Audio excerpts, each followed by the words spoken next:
Hello, I'm Wayne Hilborn, and this is why there's more evidence to support the realness of God than there is to support the realness of your toaster. The science of God.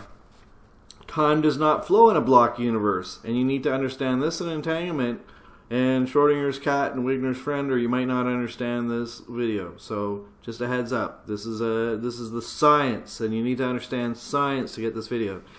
So, the science of God. Time does not flow in a block universe, regardless of how we subjectively experience it. It is crucial to comprehend that both past and future events coexist eternally without necessitating a DeLorean or Marty McFly.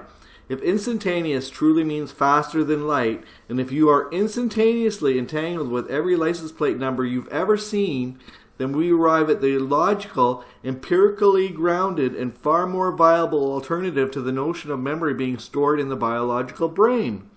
Let us be precise. Brain-based memory has never been empirically proven. Therefore, it does not qualify as science. Biology, as popularly interpreted in this context, does not provide evidence. It provides description, not mechanism.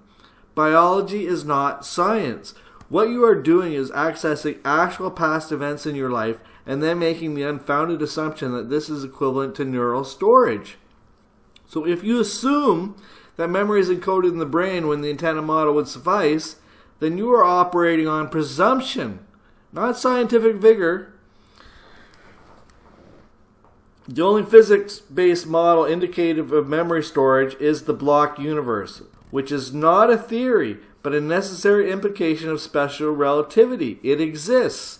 So if you're intellectually honest, you must recognize there is precisely zero empirical evidence for materialism. None. Zilch. Zero. Nada. There is no direct evidence for brain-stored memory. Therefore, there is no empirical basis for materialism. Because the alternative hypothesis that memory is stored externally offers explanatory power. The external memory hypothesis offers predictive coherence and compatibility with established physics. If your memories are not housed within the brain or body, but instead external to it, then it logically follows that you, the experiencer, are internal to a larger field or process. You are, in essence, living within mind.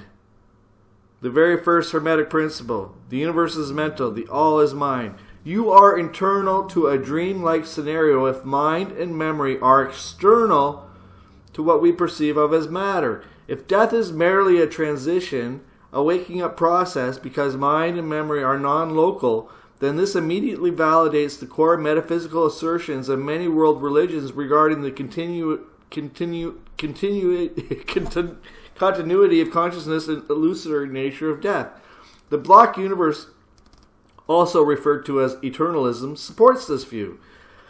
The young twin in the twin paradox ages more slowly precisely because time is spatialized. All moments, including past ones, persist eternally. Our ability to access these moments via instantaneous quantum entanglement is the mechanism through which consciousness operates. There exists a superior alternative to the brain as a substrate for the mind and memory. And the alternative is what it is. Death becomes a waking process, and reincarnation is a descent back into sleep. From lifetime to lifetime, we evolve teleologically in an Aristotelian sense. You personally were once a plant to learn the rhythm and pattern of respiration. You were personally a fish to explore locomotion and waggle your butt to move. You were personally a crab learning to grab, so that one day you could have opposable thumbs.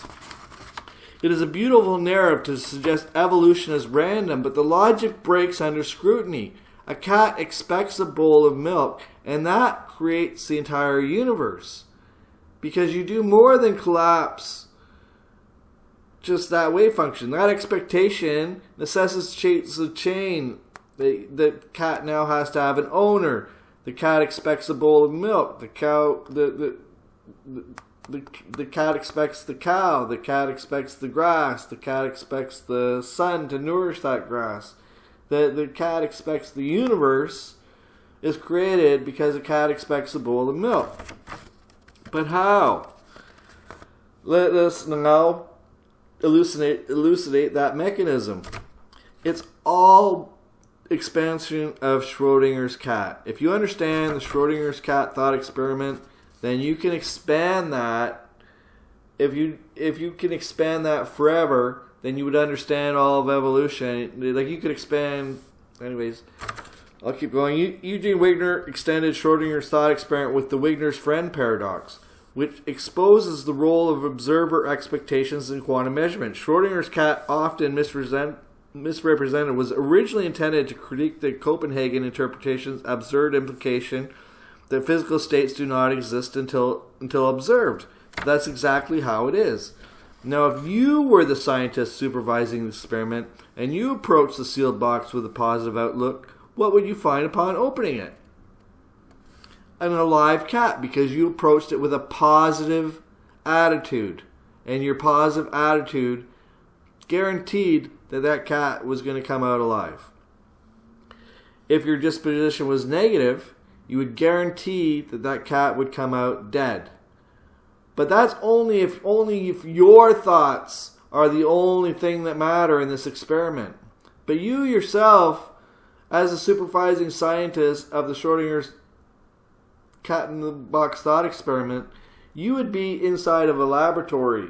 And Wigner's friend could be outside the laboratory waiting to come in, or the Wigner's friend could be outside the point is there's others involved. You're always going to be in a Schrodinger's box yourself. You've just got yourself and the cat inside the box. So I teach that there is no measurement problem. The universe is governed not by stochastic quantum probabilities, but by expectations. So if we replace probabilistic wave function collapse with expectation-driven actualization, then we can easily infer that manifesting does work. You're manifesting the outcome of the Schrodinger's cat thought experiment. You're using magic to get the outcome of the Schrodinger's cat thought experiment. So, especially in scenarios with repeated observational reinforcement, while no observer is truly alone, the principle holds in simplified thought experiments. Now observe the hidden variable embedded in the Schrodinger's cat paradox. The cat is alive. The scientist is joyful. But now you have both a joyful scientist and a living cat inside the laboratory. They're inside a box. They're inside another Schrodinger's box. So what happens if someone opens that? Let's find out. So, in a mental universe, expectation governs outcome. If in the adjacent room there are 3 pessimistic scientists, all of whom expect to observe a dead cat and a morose colleague, then their collective observation retroactively collapses the past. Now the cat is dead. The scientist is sad. The narrative is shifted to conform with dominant expectation. I could stop there, but that would be disingenuous. The Schrodinger's cat scenario is not a closed loop. It must iterate endlessly. It must go forever, at least as long as there's people around to discuss it and have opinions, or observers. And the observers can be everything and all, which is another story. But for this, let's just say, imagine that the Schrodinger's cat in the box thought experiment takes 1,000 years to complete. Now you could retroactively think about that in reverse and apply that to evolution, and that's how you get your teleological evolution.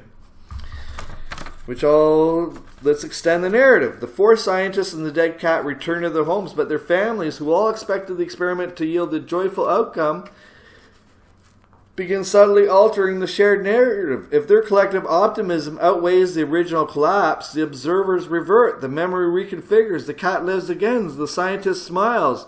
But does it end there? No, it continues. If you're capable of following this logic, you are prepared to apply it to the totality of perceived reality.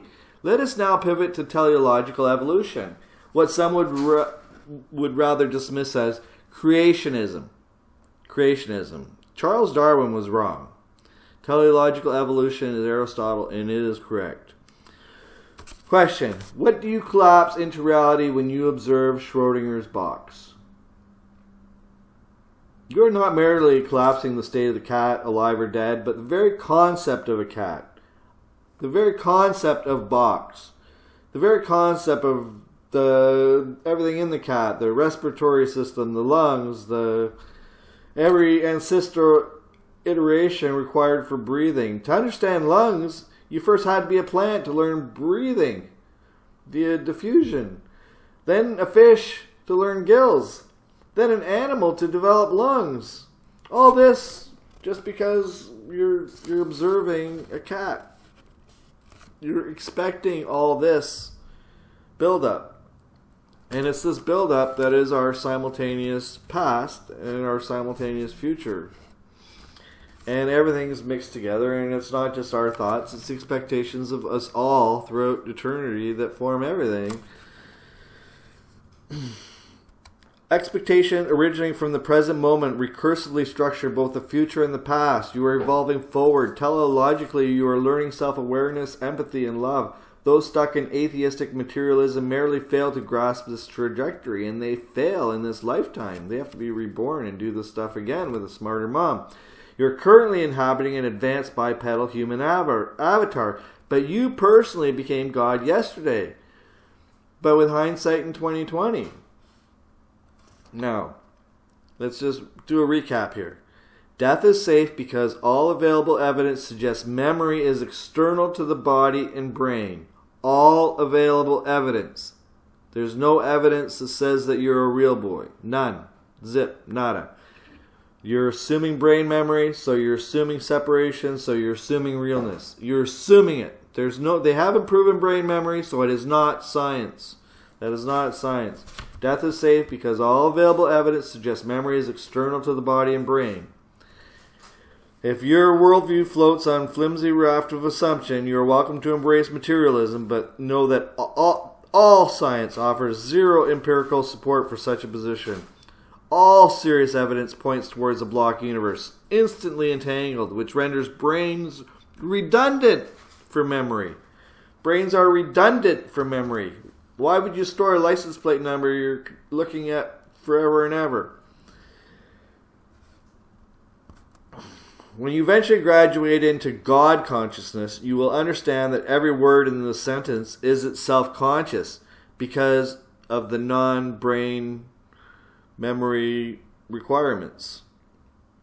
So anything, even inanimate, has the ability to remember because memories are not stored in brains. So anything without a brain has potential for memory. Any object has potential for memory, but not in the way that we think.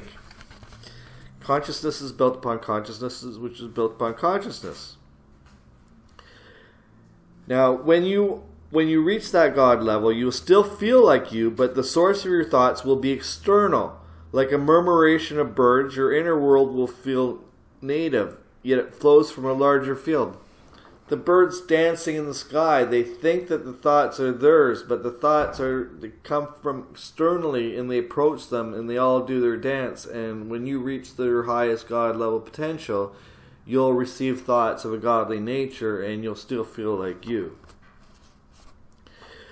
You can never depersonify, though. You can never go all the way back into the all. You are the Akasha records of you in all your lifetimes. You are the preserved tablet of you in all your lifetimes. You are the book of life of you in all your life. You are a living engram, the memory crystal containing an entire sequence of your seemingly linear lives. This constant recursive collapsing means everything, not just one observer, participates in wave function reduction. All consciousnesses, entities, weighted by coherence. All consciousness contribute to all our reality.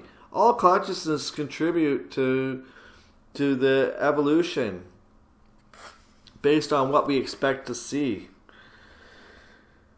How many more friends would Wigner need to alter the outcome again and again and again? If new observers emerge unaware of the original experiment, do their expectations matter less? You decide. If we extend Schrodinger's cat across 1,000 years, the narrative doesn't terminate. Even when all original participants are gone, their residual expectations, the mythos, remain in circulation. The wave function never fully collapses. And what would happen if Earth blew up or something? That's another story or whatever. But we live in a dream, so things like that are, it's another story. Now apply that insight in reverse. Had you not once been a crab to learn opposable thumbs, the universe would not have collapsed you. The universe would have collapsed you differently. So you're not evolving into a crab because you sort of want to. It's like if you didn't evolve into a crab, the universe would it would collapse. It would say, no, we're not going to go that way, because you have to, because when you get to humanhood, you got to have those thumbs. And if you didn't learn those thumbs through some trial in a previous lifetime, then you get here and you'd be all fingers. And then what bloody good would you be? So you have to be a crab to learn how to grab. So the one idea to understand all of spirituality is just stop assuming brain memory. If you stop just assuming, then you'll understand it all. Modern physics supports idealism. Modern physics does not support materialism. You can't just pinch yourself and deem yourself a real boy. Or get a sign note from your mom and say, oh, he's a real boy. No, you're living inside of what amounts to a dream. So this discourse is based on the block universe, instantaneous entanglement, Schrodinger's cat, and Wigner's friend. Those are the 4 topics to understand if you want to understand the science of God that's talked about in this video. Once again, it is block universe, instantaneous entanglement, which is spooky action at a distance, Schrodinger's cat, and Wigner's friend. Stop assuming brain memory, and the doors to every major spiritual tradition swing wide open. You evolved into God because teleological progression is not only observable but self-evident. It is the reason plants, animals, and humans exist in a mental universe. They are all learning how to master earth and air. The future has expectations of you, breathing, grasping, and those expectations shaped your past evolutionary forms. God has science behind it. There is no science behind materialism. There is only science that supports idealism. And a mental universe has different rules. So learn them. So mote it be. Be blessed. Blessed be.